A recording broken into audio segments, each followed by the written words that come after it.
This is my engine out of the 2006 OM647. This is the OM612 out of that 2002. These are the parts I've taken off so far. I'm not doing them in any particular order. First off, flex plates, they're dimensionally the same. The only difference I've found, even the missing tooth is in the same spot compared to this index hole on each one.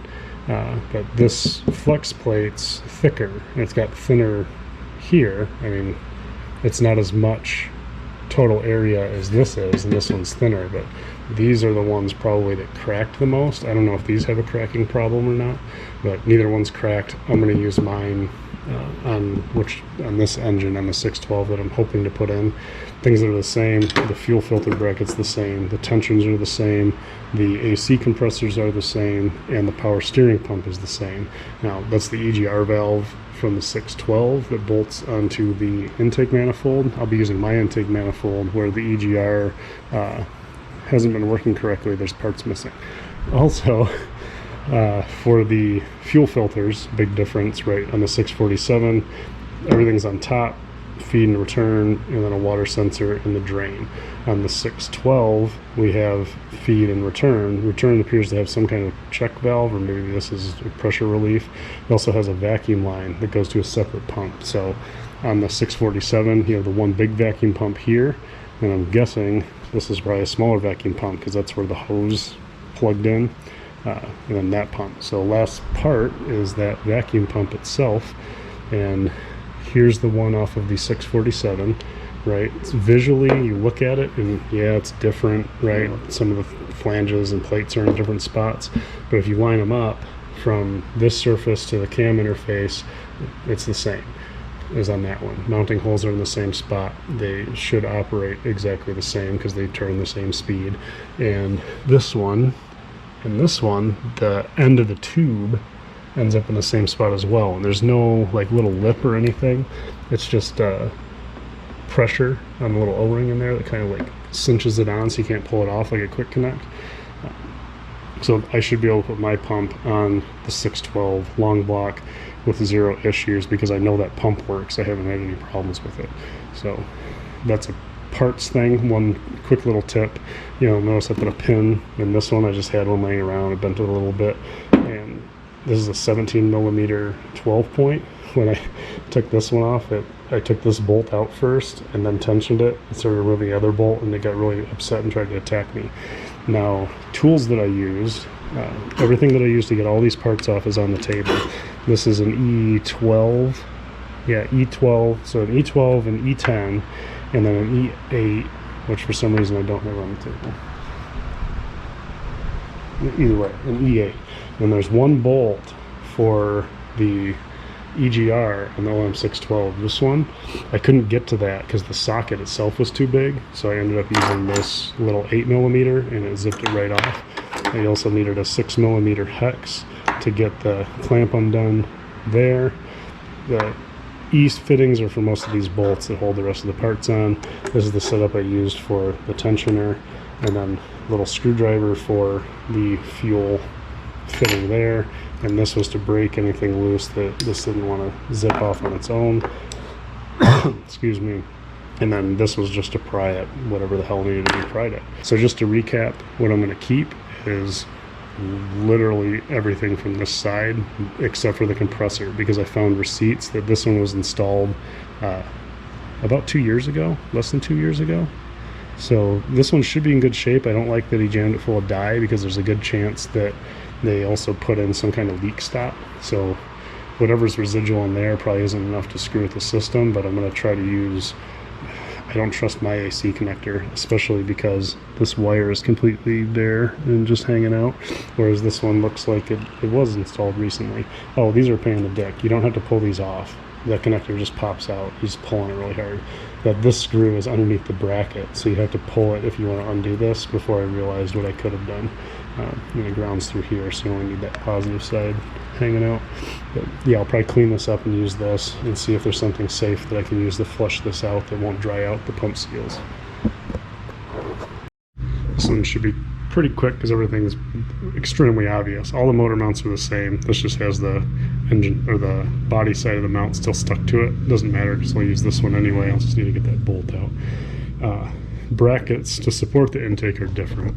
And this one, this bracket with this coolant passage is part of the support. So this plastic gets sandwiched between the support bracket and the intake manifold. Intake manifolds themselves are different as far as the EGR goes, but in the end you have a pipe that snaps on here. When the EGR is attached, it's basically in the same spot. All the ports on the runners are the same. This one, I think it's a fuel pressure sensor, mounts here, and it goes to, I guess, what is the vacuum, not vacuum pump, but a mini fuel pump. So before I was talking about this guy that primes it, I thought it just pulled vacuum on the filter to like suck fuel in, but it actually pumps fuel, right? So there's a low pressure pump, high pressure pump. The low pressure pump is in the tank, hence why they control differently. But we'll go over fuel pump stuff once that's off. Other differences with like fuel routing. This side, the OM647, is a lot more purposeful and a lot more hardline. It bolts to things. I like that a lot better. This one had, it's just loose stuff hanging out, and nothing really clamps to anything. It just kind of uses those little plastic zip ties that poke into a hole. So yeah, that's it. Oh, tools. So I use that when I can. Use this to break stuff free. It's too tight. Screwdriver, a magnet, so like up inside here, it's easier to just grab the bolt of the magnet and pull it out. It's an E10, E12, and there's a 10 millimeter holding something on to this bracket. I think it was this bracket at the top. That might not have been the original bolt. This for cutting zip ties. Really straightforward stuff. We'll do the fuel rails alone because they're kind of long and there's more differences than everything else so far, kind of. Clearly the leads to the injectors, these little high pressure pipes are different between the two. Mine are a little more direct and low profile, but the rails mounted slightly differently. I mean, they're kind of in the same spot, kind of not. Maybe the heads are different, I don't know. We'll get to that. But the newer one, so my original van, the 06, has fairly simple brackets. Oh, that one, I set it down and there were ants living in it, so I had to protect things from them, so they're all dead. But as far as this is that out hole on this one that goes to the injectors, right? And on this one it comes in the back. But essentially this bottom banjo bolt has two ports going out, right? On mine it goes to a nice hard line. On this one it goes to, what's it, something? It was over here. There was some stiff. And then this went into the top of it. Where the hell this is. That goes to this side of the fuel pump. So maybe that's some kind of return, and so does this one. I don't remember where that bottom one went. Oh, that went to the pressure sensor. That bottom one did. Oh, no, right here. So it goes to this, and the mount for the fuel rail that goes to the block actually has sensors in it. Maybe that's pressure. It's either pressure or temperature, who cares? And then feeds back into the fuel filter, if I remember correctly. And then as far as the line going to the fuel pump, even that's different on the two. This one's on the top, that one's on the side. They both have a bracket that bolted into the side of the block. So yeah, there you go.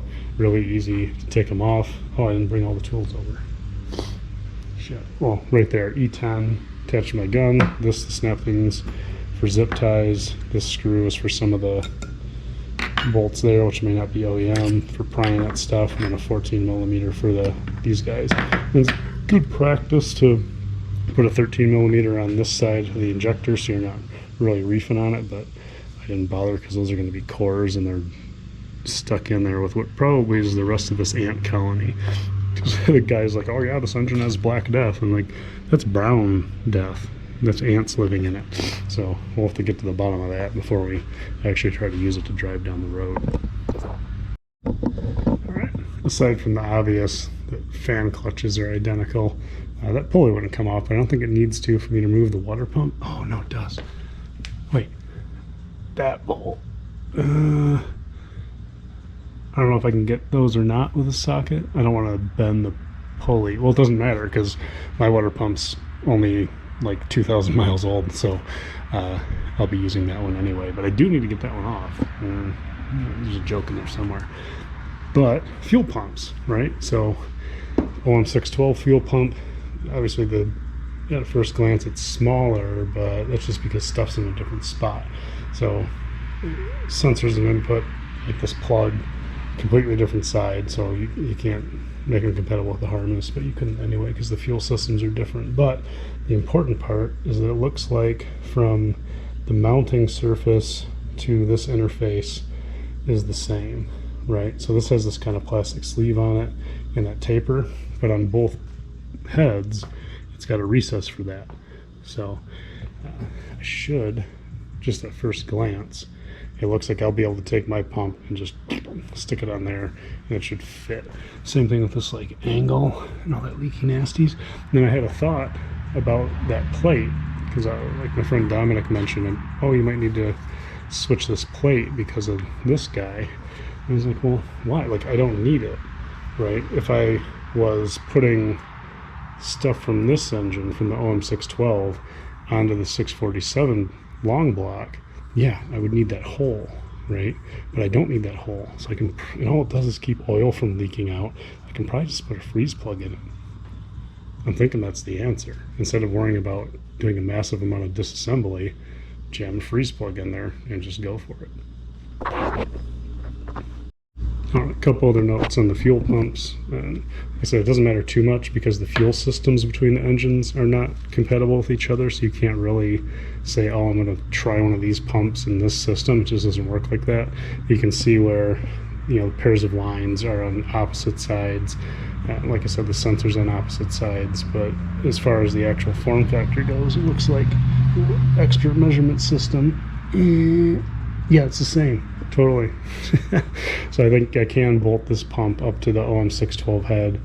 We'll find out for sure. Even these little guys are the same. And it's not like my Jetta, so that all the parts are in the bin.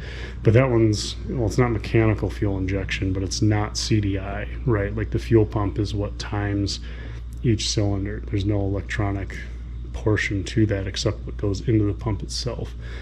So with these, it doesn't matter which way this is indexed because all it does is provide torque to drive the pump. I feel like there's something else I was going to dibble-dabble about. Oh, the fuel rail from the last little section. My friend Dominic mentioned that even within these two engine types, there are different pressures per year sometimes. I don't know the details on that, but if somebody else is doing fuel stuff, it's definitely worth doing a little bit of research and making sure that the rail you have is going to have the pressure that your ECU expects to have. Now I almost forgot tools, so I needed an 8mm hex, and that was for the center of the fan clutch. And I need this little Torx for these guys. Questionable whether I need to remove it. This washer fell out, but I think that was from my engine hoist. An E10 and just shit to pry with. Really not a whole lot to remove these parts. I had to close the garage door because bugs started crawling all over me. So I guess they like the light. And June bugs too. Like, it's more than halfway through July. I don't know if they got the memo. Either that or on the Mayan calendar. Pulled off a bunch more stuff. Most of it's the same. Like this oil warmer. Some people call it an oil cooler, but we have the same thing on the Volkswagens, and technically it's to help heat the oil when the car's cold and the coolant heats up faster than the oil does. Call it whatever you want, I don't really care, but it's an oil and coolant interface to help regulate temperature. Motor mounts, not mounts, lifting hooks, right? So the big boy with 3 bolts is in the front, and they're bigger bolts, which confuses me because when you pull the transmission and the motor, a lot of your force is on the rear one, right? But it really doesn't take a lot to pick these up. And one thing to note is look at how much higher up this hole is, right, compared to the mounting point on the one on the rear. And that's why I had trouble removing from the 2002 as opposed to the 06, because with this one lower, the whole tool's lower and it doesn't run into the firewall or anything like that. Well, at least not as bad as it did. As far as the cooler though, the gasket's the same, bolts are the same, mounting's the same. Those things are completely compatible. at least from a physical standpoint. I can't imagine the internals are any different. Thermostats. This is the one that was in my van. It always ran what I thought was kind of hot. And this says Moto Rad in it with no part numbers anywhere. So some cheapo somebody put in.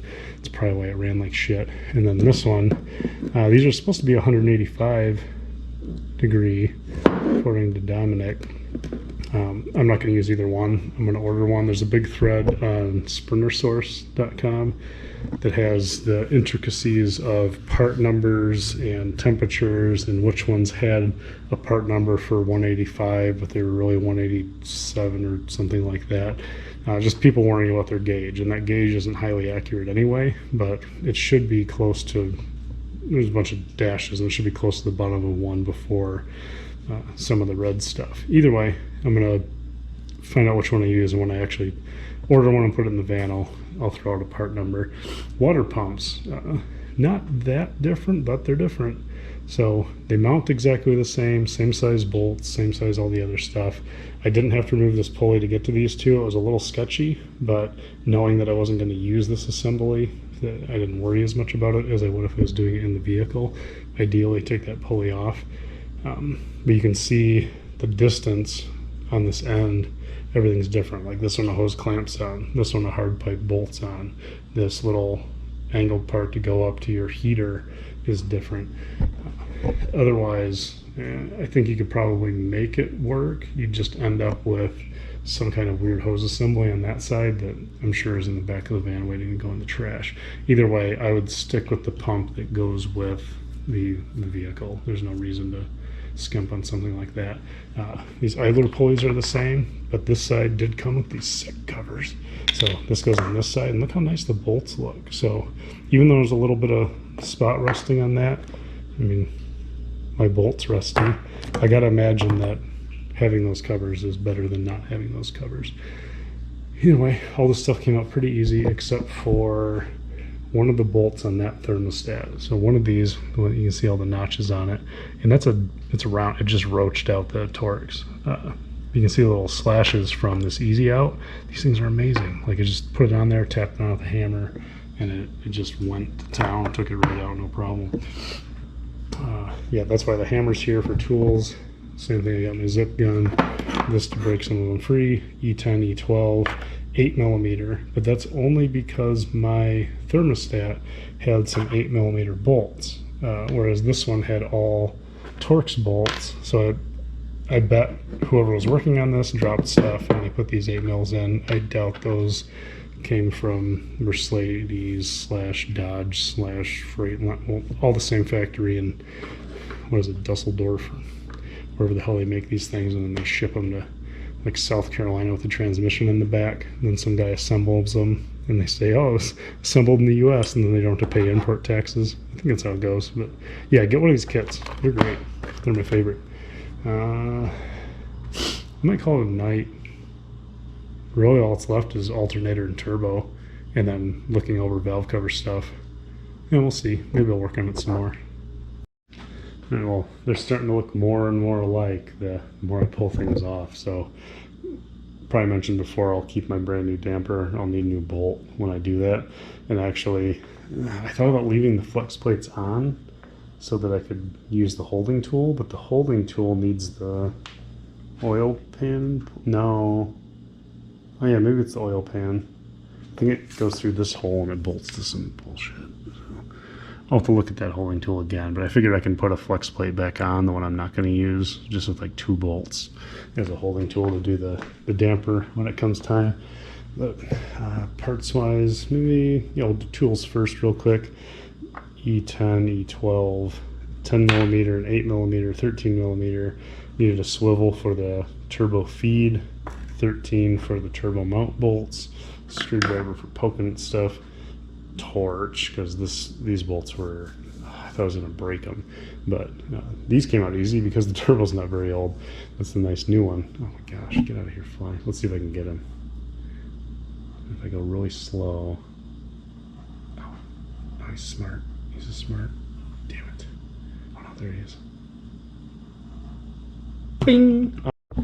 Alright, now that I'm not distracted, things that are the same for sure. The oil feed lines are the same.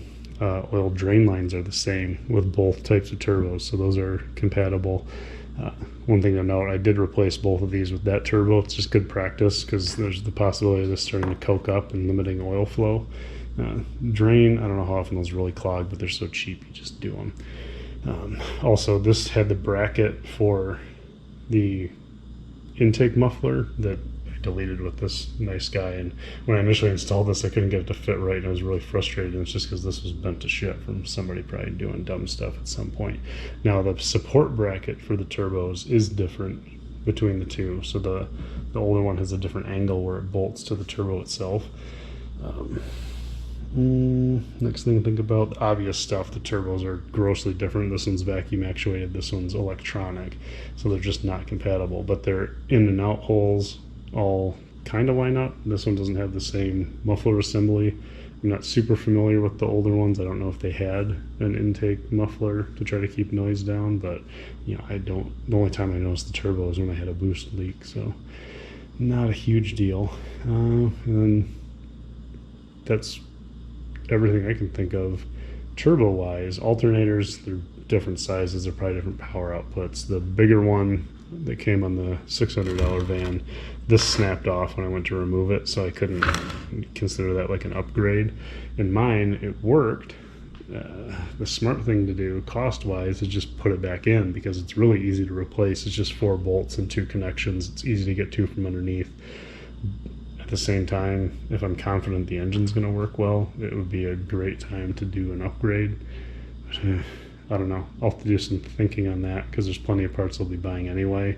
It really is just super simple to replace.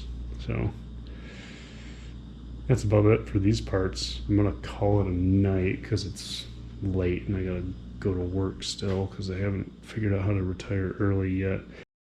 This is as far apart as I'm going to take them. I don't see any reason to swap that plate. Like, just kind of looking at profile things. And actually, I'll set my valve cover on here and make sure it actually does match up. But I think for this guy, just do a freeze plug, and everything else looks basically the same. I want to put a new, I mean, that's a new seal, but I'm not going to reuse the seal I just pressed in. They're so cheap. So this will get a new front and rear main for sure. But really, valve covers look exactly the same. So let's see, maybe even tensioners and stuff. As you can see, mine, there's nothing coming out of the cam headed forward, whereas this one has, you can see the nut in there too for that drive for the low pressure oil pump. So yeah, freeze plug and done with it. Dampers appear the same. Actually, I didn't even look at that keyway. That's got the little springy one, and this one has the flat one. So different keyway, but same damper. So I'll just have to remember, actually, I think I have that key, because that's the one that came with my kit. I ordered the wrong one, and I was like, well, mine looks fine, I'm not going to touch it. So that might be laying around. I don't think I threw it out. Valve covers, they look so similar. Just this one has more ridges, so it kind of appears maybe it's a little stronger, and then the breather is different, right? This has got a big plate, probably does a little better job than the smaller one. And then the cam sensor points in a different direction. It's just the mounting location. It shouldn't really affect the harness or anything. Even that little drain tube on the back is in the same spot. This one's got remnants of Black Death, and that's about it. And then yeah, I'm gonna have to, if they threaded that, they drilled that and threaded it, and there's a snap bolt in there, and these are all full. I'll probably drill and do time certs in all 5, just because why not? Like, I don't want to sit here and try to clean them out when I can just drill them out and have brand new threads. The key I'll be doing, I'll probably do one of these 3, because these 3 didn't snap. There's a broken one in here, and I bet money there's a broken one in there. So let's do these first. Make sure I have the depth set right so I don't drill into the water jacket. But valve covers will go back on just to keep gunk out. And then this one, I'm going to flip upside down and rip apart. I'm excited to do that. And I almost forgot to try the valve cover out. So here is the OM647 valve cover on the OM612 head. All the bolt holes line up as they should, and the seal looks nice and flat on every surface, so I don't see any reason why I can't just do it that way. Stick a freeze plug in there. Poor guys that want to go the other direction, you need that hole and you need that cam, so things get complex pretty fast.